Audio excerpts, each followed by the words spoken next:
Chinese बहू। हे भगवान, फिर से यह कोरोना नाम का राक्षस जा गया। इस बार तो ड्रैगन के मुंह से मौत बरस रही है। सही बोल रही है माची। मुझे तो अब शर्म ही आती है कि मैं चाइना से हूँ। न जाने क्या क्या खाती है, कैसी कैसी बीमारी फैलाती है। अरे बहू, लेकिन वहीं से तो तू भी आई है ना मेरी लाडो। तू तो अंडा भी नहीं खाती। माची, अच्छा खासा सब ठीक हो गया था, लेकिन पता नहीं कैसे ये फिर निकल कर आ गया। काश चाइना वालों को थोड़ी सी और अकल होती तो आज हम लोगों से अपने यूं जुदा ना हो रही होती। कोरोना की नई लहर से देश में हो रही मौतों और घर में बंद रहने के कारण हमारी चाइनीज बहू बहुत दुखी होती है। उसे लगता है कि भारत में जो कुछ भी हो रहा है वो उसी के कारण हो रहा है। अब हमारी चाइनीज बहू परेशान से रहने लगी। अरे क्या बात है मेरी चाइनीज गुड़िया, आज तू एक्सरसाइज नहीं करेगी? अरे ना तो तूने जूस पिया है, क्या हो गया लाडो? कुछ नहीं मम्मी जी, बस अच्छा नहीं लग रहा। लोग मर रहे हैं और मैं जूस पीऊं? माची, चाइना से आई है महामारी और मैं भी तो चाइना से ही आई ना। अरे बेटा, ऐसा ना सोच। सास पूरी कोशिश करती कि वो चाइनीज बहू को समझाए कि इस बीमारी के लिए वो खुद को दोषी ना समझे, लेकिन माची, मैं आज खाना नहीं खाऊंगी। अब सबका खाना बना दिया है, मैं कमरे में जा रही हूँ, प्लीज डिस्टर्ब मत करना। सास ने अपनी हंसती खेलती बहू का ये रूप तो कभी देखा नहीं था, लेकिन करती भी तो क्या, अगले दिन सुबह सुबह अरे ये पूरे घर से स्वादिष्ट खाने की महक आ रही है। ये कौन है जो चाय बनने के वक्त लंच बनाकर तैयार कर रहा है? वो किचन में आती है जहाँ चाइनीज बहू ने शुद्ध वैष्णव खाना तैयार कर रखा था। अरे बहू, सोई नहीं क्या जो इस वक्त इतने प्रकार का खाना बना लिया? माची, क्या करे, जब दिल में बोझ हो तो नींद नहीं आती। तभी तो मैंने सोचा मैं गरीब और जरूरतमंद लोगों को खाना पहुँचा दूंगी। वो ढेर सारा खाना रोज बनाती और गरीब और बेसहारा लोगों में बांटती। क्या कर रही है बहू? कितने दिनों से देख रही हूँ तो अच्छे से सोती भी नहीं है, क्यों कर रही है लाडो?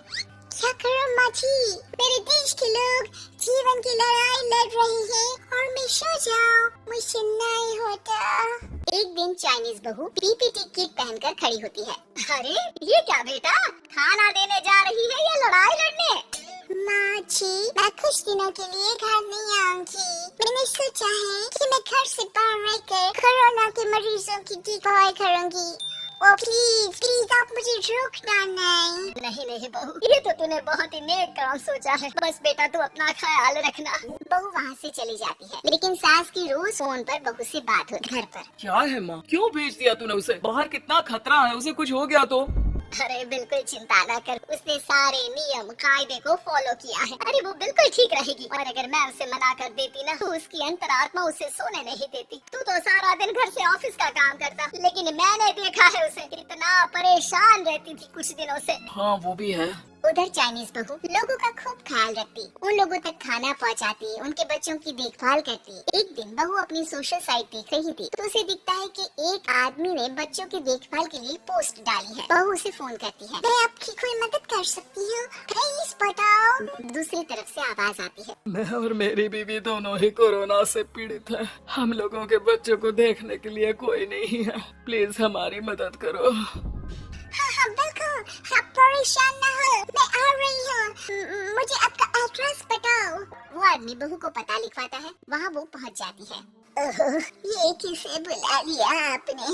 ये तो चाइनीज है, इसी के कारण तो हम लोगों का देश इस परेशानी से जूझ रहा है। अरे पर ये तो हिंदी में बात कर रही थी। तभी बीवी की ऑक्सीजन लेवल गिरने लगती है। ये क्या हो रहा है? आप टेंशन क्यों ले रहे हैं? जल्दी से इन्हें अस्पताल लेकर जाइए। रुकिए, मैं आपको एक अस्पताल में बेड भी दिला देती हूँ। वो मेरे अंकल का अस्पताल है। चाइनीज बहू फोन पर बात करके उन लोगों को बेड दिलाती है, जहाँ पति की भी तबीयत खराब हो जाती है, और दोनों को बेड दिलाकर बहू घर में बच्चों की पूरी देखभाल करती है। सास का बहू पर फोन आता है। अरे मेरी चाइनीज गुड़िया, कैसी है रे तू? अरे माँ, पीछे की गली में ही हूँ मैं। वो खलिया लोग है ना, उन दोनों हस्बैंड वाइफ को कोरोना हो गया था। मैंने उन लोगों को श्रीवास्तव अंकल के अस्पताल में भर्ती करवा दिया है और अब मैं नमाजी उन दोनों बच्चों का ख्याल रख रही हूँ। अरे जीती रहे बेटा, कोई जरूरत हो तो बता देना। नहीं माँ जी, सब कंट्रोल में है। बस इन बच्चों के माँ बाप ठीक होकर घर आ जाए। अच्छा माँ, इन लोगों के घर का फोन बज रहा है, मैं आपको थोड़ी देर बाद कॉल करती हूँ। लैंडलाइन में घर के मालिक का फोन था। हम लोगों की जिंदगी का कोई भरोसा नहीं है, यहाँ इलाज महंगा है और हम लोगों के पास पैसे नहीं है। जितना इलाज हो सकेगा उतना ही होगा। हमारे बाद प्लीज आप हमारे बच्चों को संभाल लेना।